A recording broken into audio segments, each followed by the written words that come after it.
एक तू सच्चा, तेरा नाम सच्चा, कण कण में समाये हुए पार ब्रह्म परमेश्वर का हम सब ध्यान करें। सीधे होके बैठें, कमर गर्दन मस्तक को सीधा रखें, तर्जनी उंगली और अंगूठे को मिला के रखें, आंखों को बंद करें। बंद आंखों से मस्तक में ब्रह्म ज्योति को देखें। उसी ज्योति में से उठते हुए नाद गुंजार को सुने। आती जाती हुई सांस पर ध्यान दें। गहरी शांति का अनुभव करें।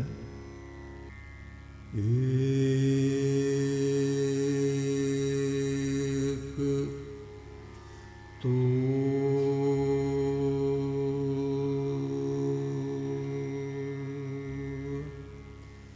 सच्चा,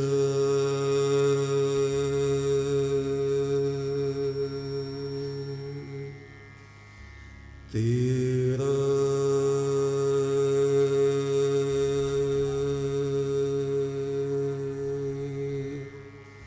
नाम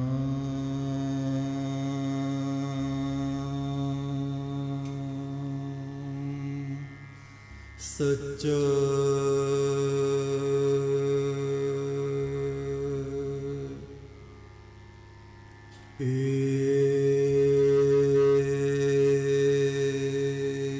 एक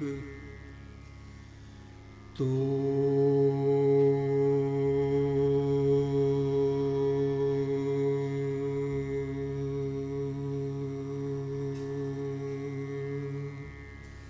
सच्चा,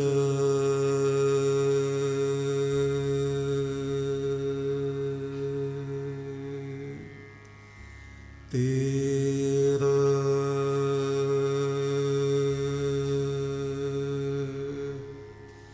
नाम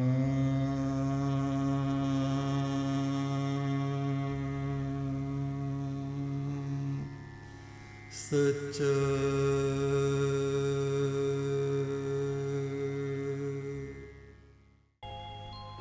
एक तू सच्चा, तेरा नाम सच्चा, हे आदि अंत से रहित सनातन पुरुष परमात्मा, तू सच्चा है, तेरा नाम सच्चा है। वैदिक छंदों से उस परम ब्रह्म की स्तुति करते हुए ऋग्वेद के ऋषि कहते हैं, ओम यो विश्वादयते वसु होता मंद्रो जनानाम।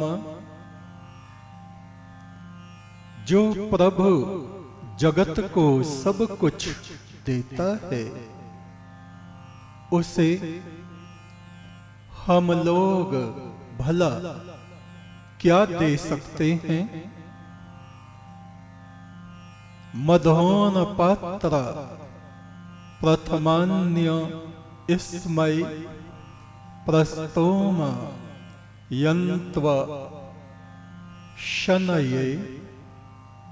केवल इस स्तुति के मधु पात्रों को उस देव को, परम ब्रह्म को हम अर्पित करते हैं।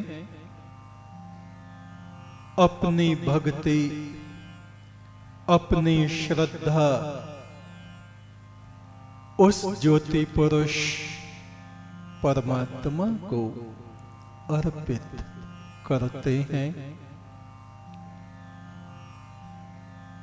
ब्रह्मपुत्र नदी के तट पर गुफाएं थीं। जिन गुफाओं में महादेव शिव का तपोवन था, आश्रम था। वहां उनके बहुत से शिष्य निवास करते और उन्हीं एक गुफा में महादेव शिव ध्यानस्थ रहा करते। प्रातः और संध्या में और कभी कभी दोपहर में भी वट वृक्ष के नीचे बैठ के शिव धर्म की चर्चा किया करते। ऐसी ही एक दोपहर में शिव वट वृक्ष के नीचे बैठे हुए थे। कुछ व्यापारी उस नदी को पार कर रहे थे। उन्होंने देखा शिव धर्म का प्रवचन कर रहे हैं। वे लोग भी वहां प्रणाम नमन आदि करने के पश्चात जाकर के बैठ गए। उन व्यापारियों का मुखिया जो स्थूल काय था,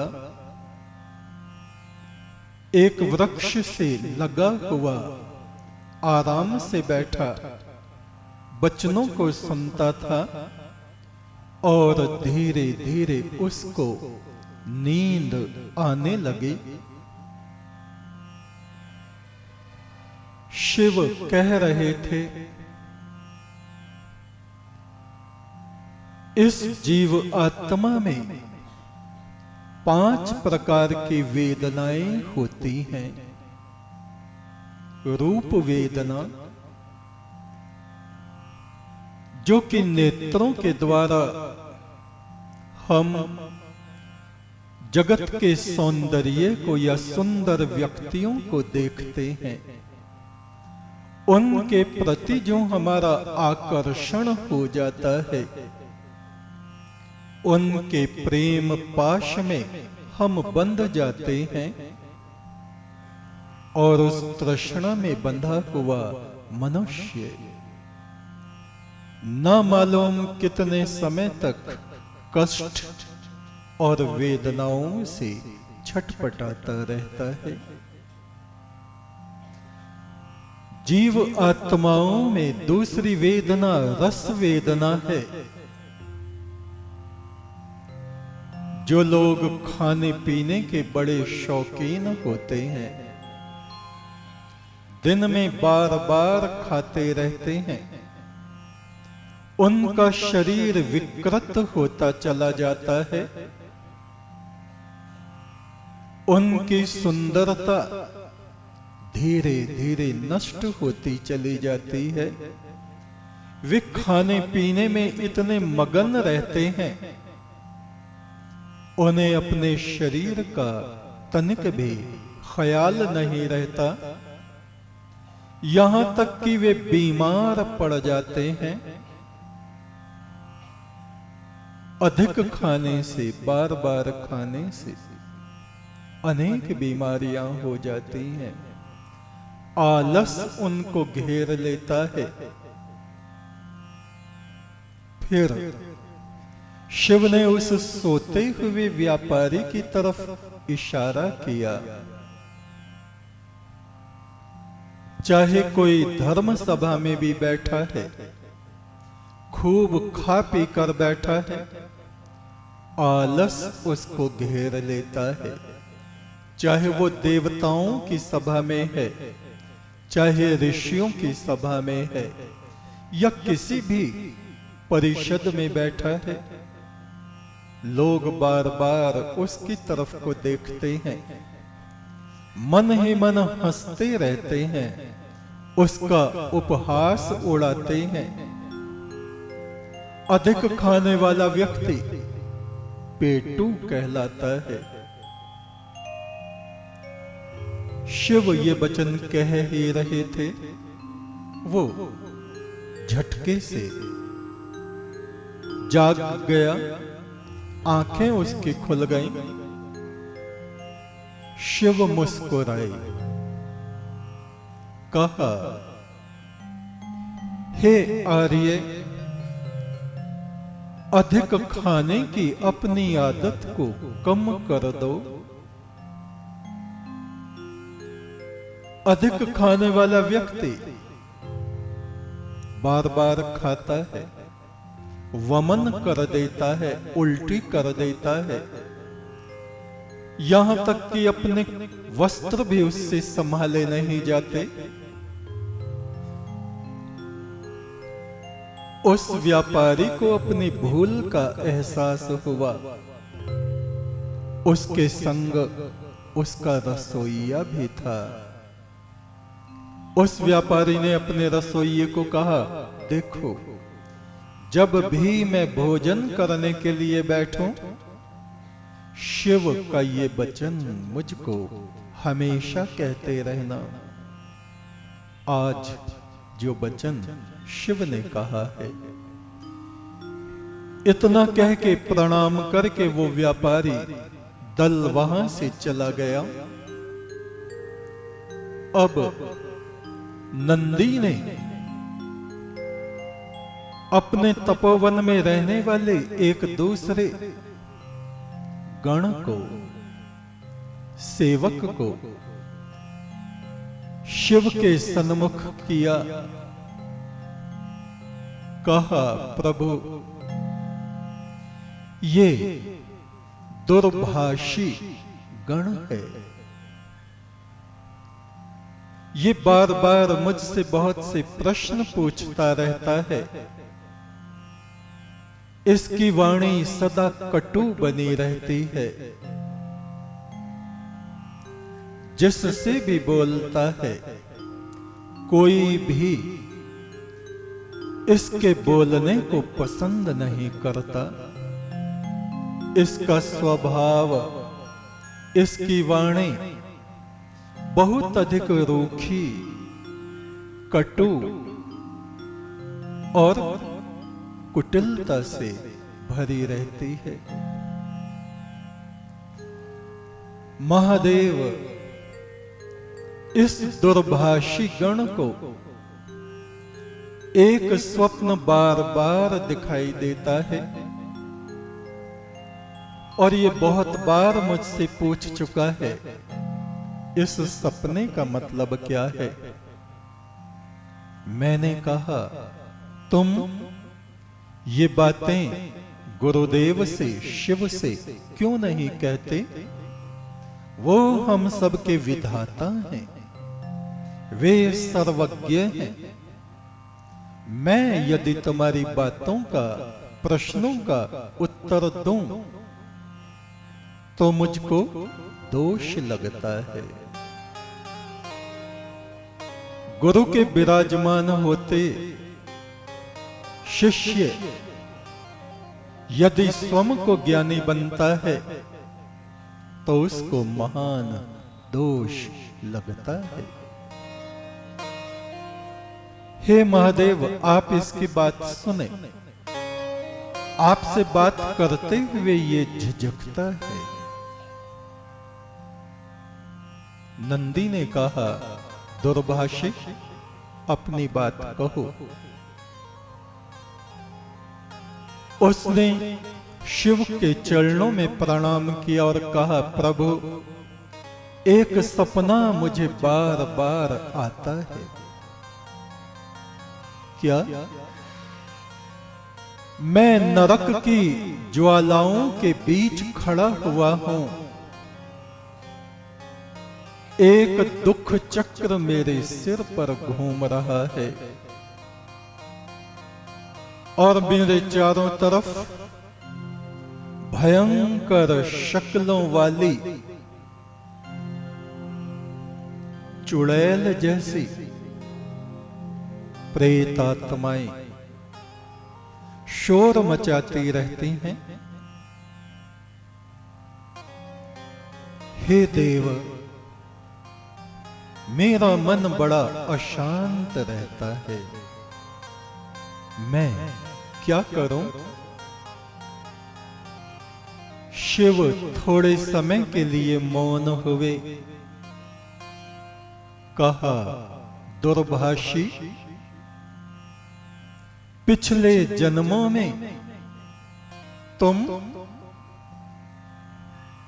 धन संपदा स्त्रियों में आसक्त पुरुष थे। 4 स्त्रियां, 8 स्त्रियां, 16 स्त्रियां, 32 स्त्रियां। कभी तुम्हारी संतुष्टि ही नहीं हुई। वे ही स्त्रियां अगले जन्मों में जल की प्रेतनियां बनी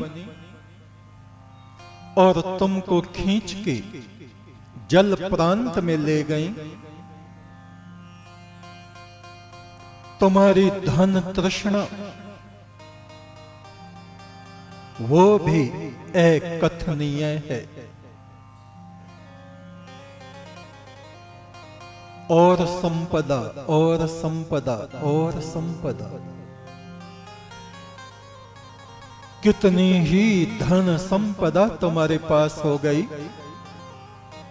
किंतु तुम्हारा लोभ, तुम्हारा लालच, तुम्हारी वासनाएं कभी समाप्त नहीं हुई। यहां तक कि उस जन्म में जब तुम्हारी मृत्यु हुई, वहां के राजा ने तुम्हारे यहां से माल खजाने की 70 गाड़ियां भर के अपने महल में पहुंचाई। तुम्हारे कोई पुत्र भी नहीं था। उस धन का ना तुमने उपभोग किया, ना दान किया। एक बार कोई ऋषि तुम्हारे यहां आए और न जाने कैसे तुम्हारे हृदय में सात्विकता उत्पन्न हुई। तुमने अपनी पत्नी को कहा, भगवान, इस ऋषि को थोड़ा बहुत खाना खिला दो। उस स्त्री ने अपने जीवन में पहली बार अपने पति के मुख से ये सुना कि इस ऋषि को कुछ खिलाओ। प्रसन्न चित्त होके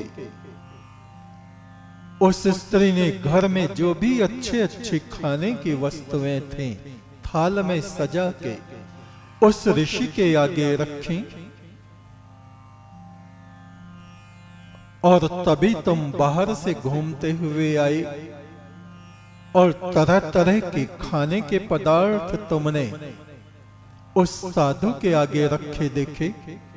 हृदय में तुम्हें पश्चाताप होने लगा, ये मैंने अपनी पत्नी को क्या आज्ञा दे दी। ये भोजन, ये मिठाइयां तो व्यर्थ ही इस निठल्ले व्यक्ति को हमने खिला दी। अपने नौकर चाकरों को खिलाते तो वे कुछ काम करते।